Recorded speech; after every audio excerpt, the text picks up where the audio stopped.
Hi again, we're here down at the Don Valley, and what we're going to do tonight, as you can see it's night, is test some of these lights that I put together.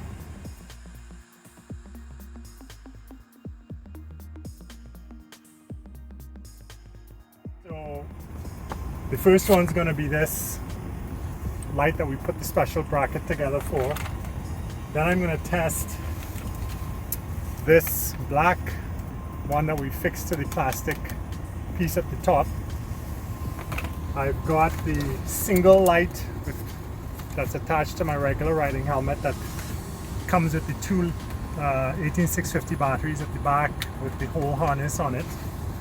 And then what I'm going to do is switch this one out for this multi-light setup that has the two 18650s at the back.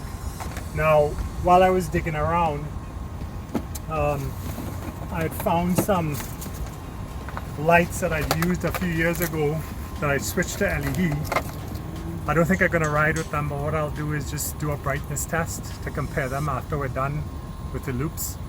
And basically what I'm going to do is, it's really convenient. We've got a trail that goes down into the darkness, down through the bushes. I can go around the bottom of the hill and come back up a paved trail. So what I'm going to be able to do is demonstrate how this works for people riding in the bush and for commuters who are going to be using a regular paved road in darkness. I don't think there are any street lights on Redway Road that I'm going to come up, but we'll see. So that's my plan. Just doing little loops, and I'm going to change the modes on the lights to get, you know, dim, medium and bright, just so we can see what they're like. And over here on my bike, I'm going to ride with a couple of emergency lights, right? Basically just on, because if you do wipe out or have a problem, you want to be able to find your bike, right? And if those lights do fail, at least these will give me some sense of where I am and let me see what I'm riding on. So I'm going to finish getting ready, get my camera gear on, and we'll head out. Okay, so something else that I built a while back is this little night sun light that I basically put together from a whole bunch of parts from Amazon. Essentially, it runs off a 3-cell 3000 lithium pack. There's a little battery monitor on the side here.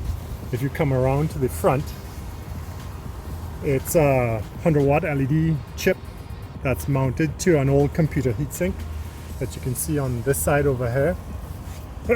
So,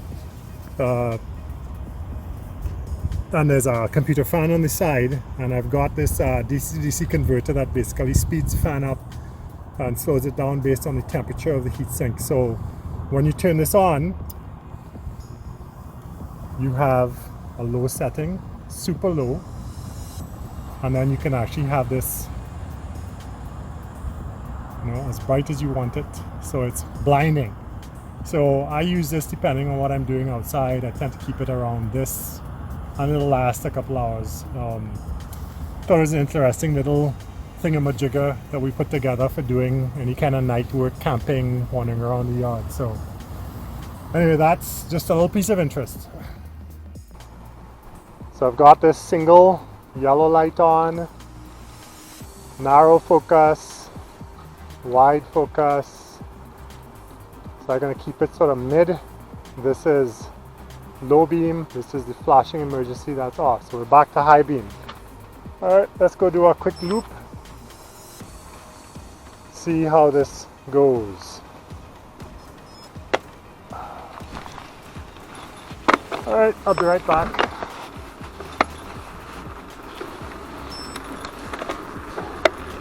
So this is the entrance to the trail. There's been serious trail maintenance going on here. Camera's tipped in the right angle. So we're going in. Easy to reach. Shows you the trail. And we head down.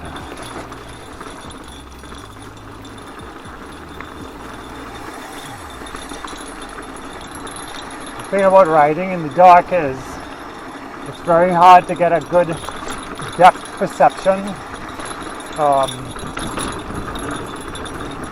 Most people find that when they're riding on trails or doing 24-hour events, they tend to ride faster in the dark than they do on day laps, probably because they don't see a lot of the technical stuff that throws them off. But pretty good visibility here. You can see everything. It's clear. Tonight's a little bit cold. So I'm going to call this the gold rim single bulb light, because that's basically what it is. It's got a nice gold bezel on it. Holding steady.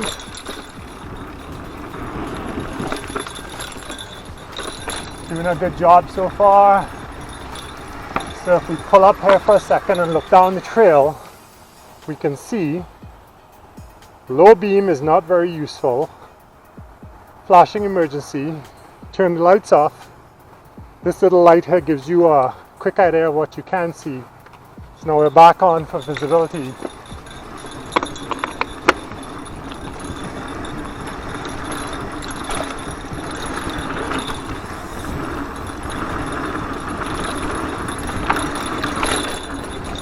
Decades. So now we're gonna do this little switch back downhill.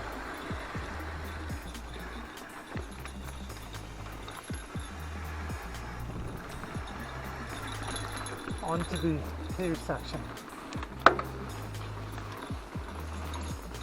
Got to turn on my tail light. If you were a commuter riding home at night, you would have ample visibility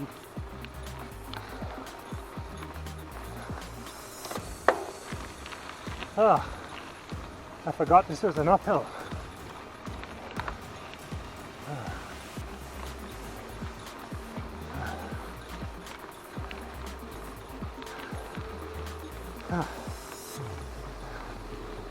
It's cold, but I think I'm going to warm up pretty quick.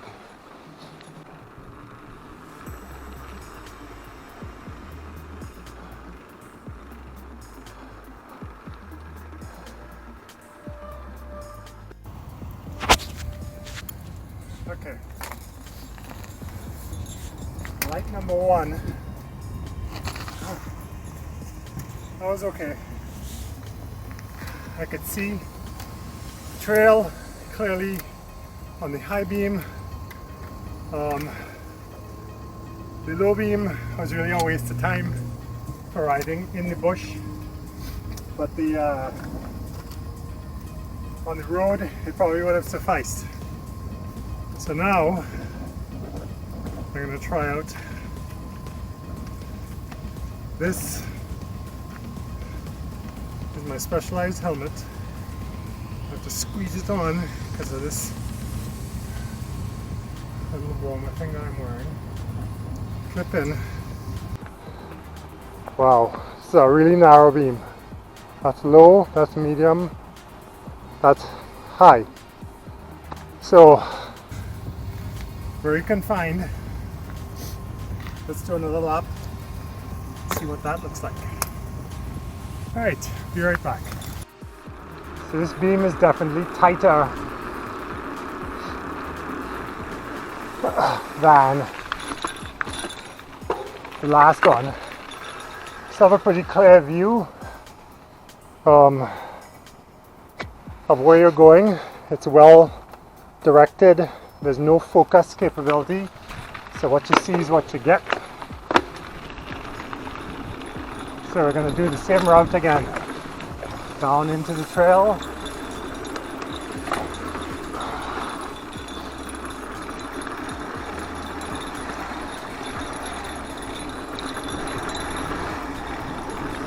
Yep, in the dark I can see everything. This is quite an adequate light for what we're trying to do here. I can see the trail. I have no problems navigating.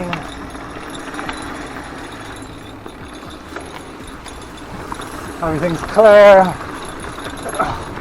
There's a slight annular ring in the beam that's being projected. but it in no way interferes with what I'm doing and how I'm riding.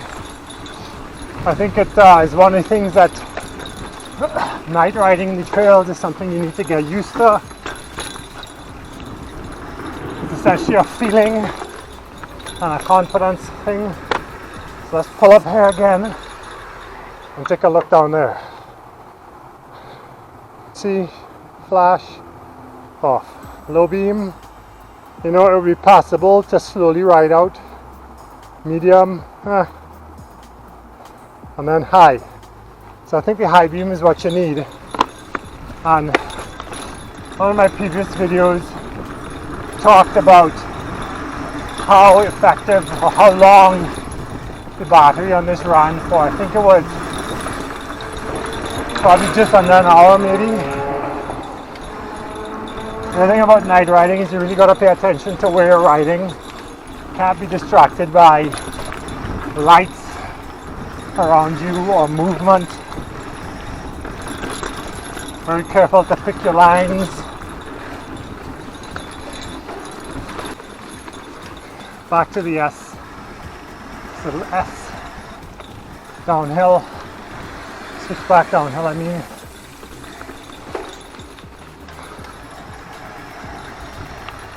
And we're on Redway Road.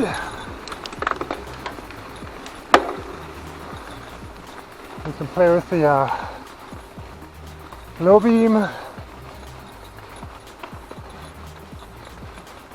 Flashy.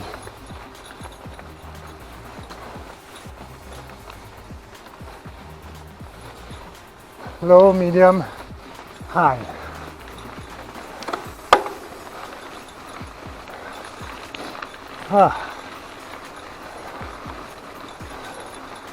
Yep, they do a pretty reasonable job,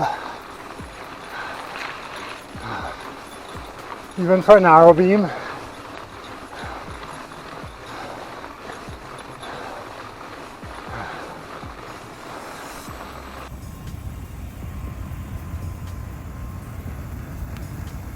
All right, light number 2. Narrow beam.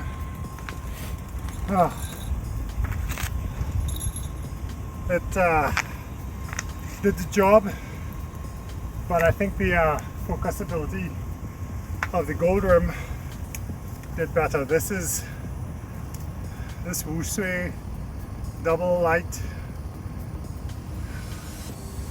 rectangular type box with a green back. Anyway, it'll do, but I prefer this gold rim light. Now we're going to try this green bezel light, see how that works.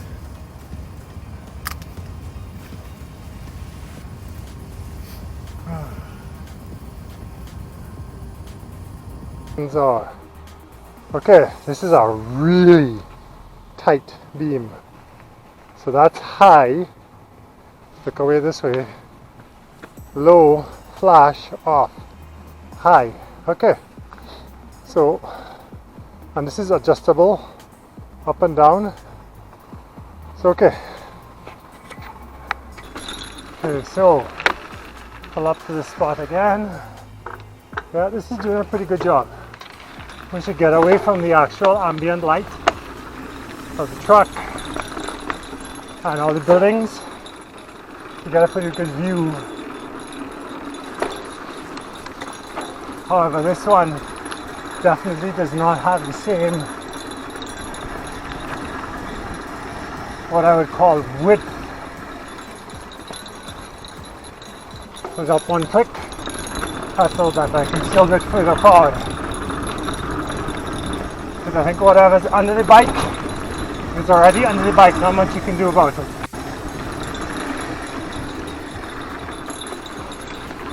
So, yeah, so I would say this is kind of like number 2 on my how good they are.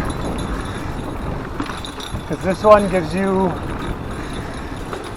a very wide outer rim and a tight central focus. so your peripheral view is good and your straight ahead view is good as well. So let's stop here and do the test again. So this is bright, dim, flash, off, back to bright. And with a run time of going on more than, I think it's more than 2 hours, maybe even up to 4. You could ride this,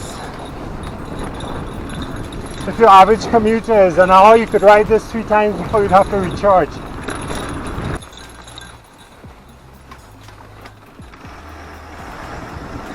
A little switch back downhill. I think everybody will find light positioning a little bit different depending on their vision, you know, how confident they are. So in this case, on the road, low, flash, off, back to high beam, gives you a nice clear view.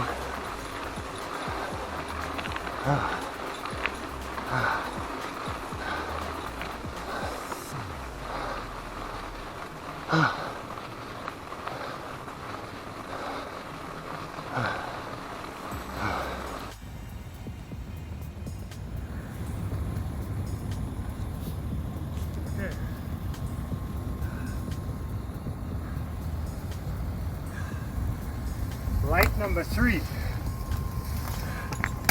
Despite the seemingly narrow beam, I did a good job. Oh. So I would rate, let's turn this off.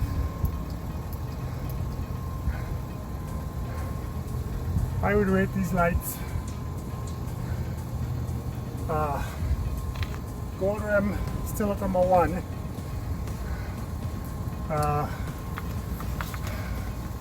This black box will be number 3. This one is number 2.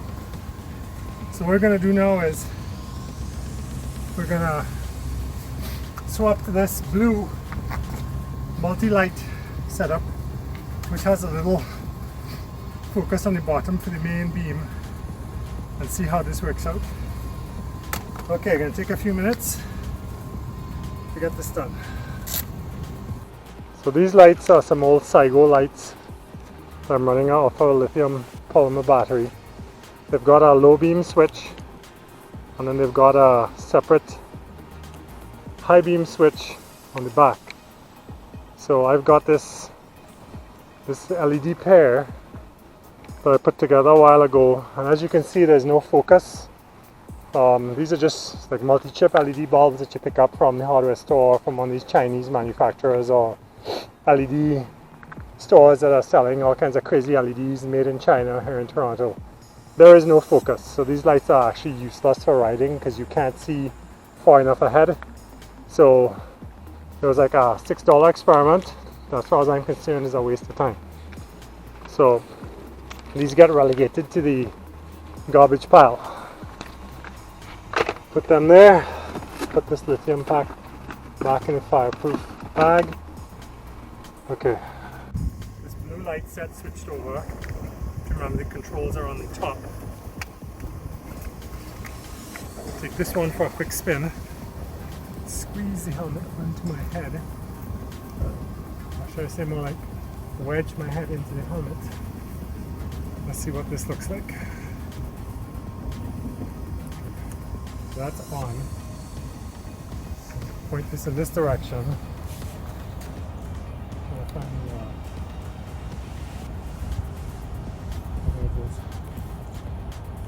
narrow, wide.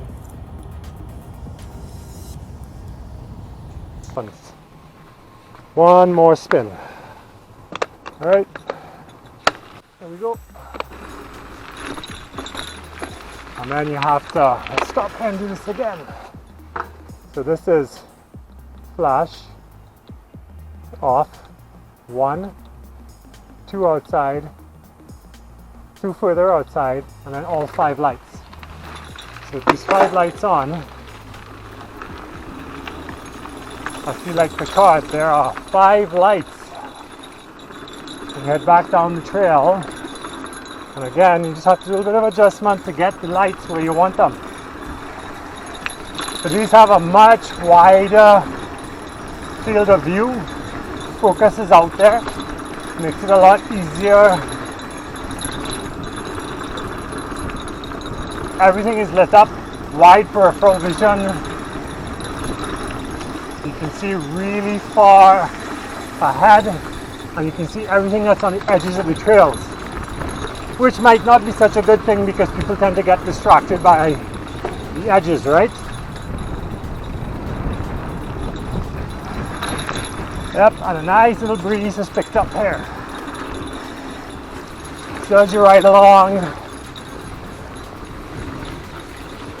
yep, these lights are quite comfortable to ride with. The brightness is sufficient. I can see everything. And as I stop here to look down the trail, we'll try the multi-lights again. Here you go, flashing off. 1 light, main light.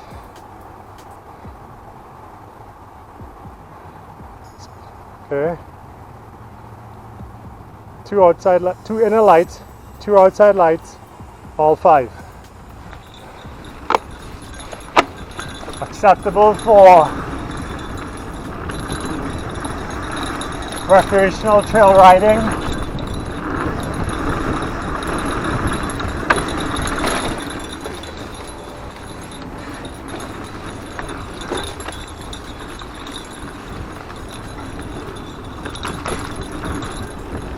Comfortable. I can barely feel them on my helmet, so there's no real weight penalty. Yeah. With the gold rims, because of the wideness of the beam and the focus.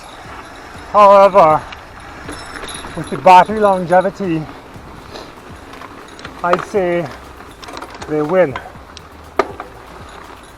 So we're back on Redway Road, and as a commuter, I'm riding along.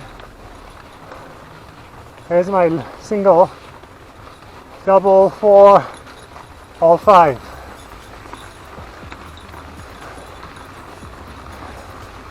Yes, I'd say these work.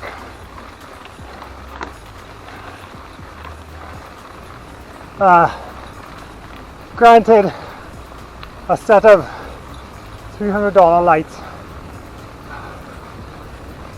will probably give you much higher beam direction, but is it worth it? Ah.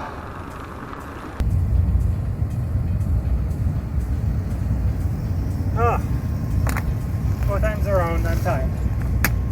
So there's my 2 cents.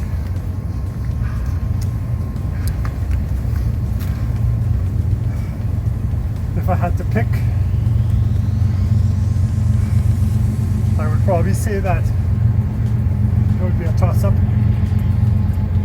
between these blues and this green. So I'd go, actually it's a toss-up, I'd go 1, 2, 3, 4.